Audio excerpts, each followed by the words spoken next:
Hi guys, welcome to my vlog. Ayan, so mayroon tayo ditong papel, pagre-repakan natin. Meron tayong paminta, meron tayong bulaklak, meron tayong sanreo, meron tayong chlorine, at meron tayong tawas. Tapos, meron tayong 2x3 na plastic, meron tayong tambutas, meron tayong bala, at meron tayong stapler. So, ang gagawin natin, magre-repack tayo. Ito, paminta natin, at ito ang pamintang buo. So, may nagawa na po ako kanina. Ayan, so makikita nyo, ayan. Tapos na po ako. Yan ang bago nating negosyo today. Ayan, so kumikitang pangabuhayan muna tayo ngayon. Kailangan natin kumita ng ibang sideline dahil kailangan nating mag-adjust sa panahon. Ayan po. So, tara guys, repack tayo. So, first, ganitong gawin natin. Ayan.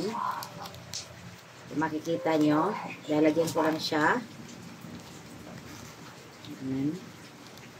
So, marami na yan guys. May nagawa na ako kasi ito. Ayan. Nakagawa na ako ng pinag-ano ko.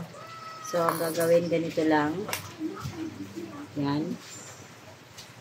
Isa lang.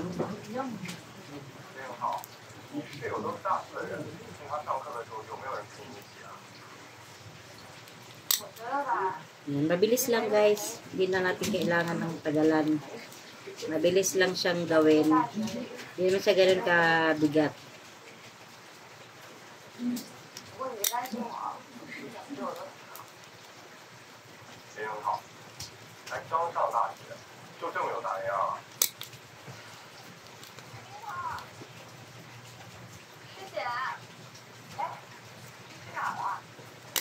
Kailangan, kahit hindi ka na mabilis, kahit okay lang, kahit ganyan lang, oh. Hindi naman kailangan, ano, yan, oh.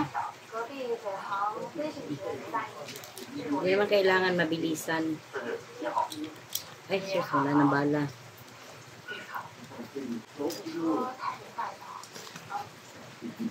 Kasi kailangan natin ng stapler talaga para, ano, yan.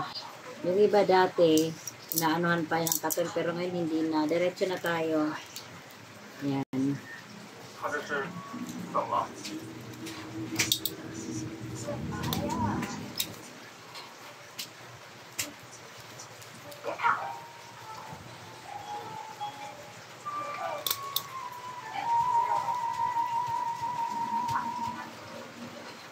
So, sino nagsabi na takot kang mawala ng trabaho?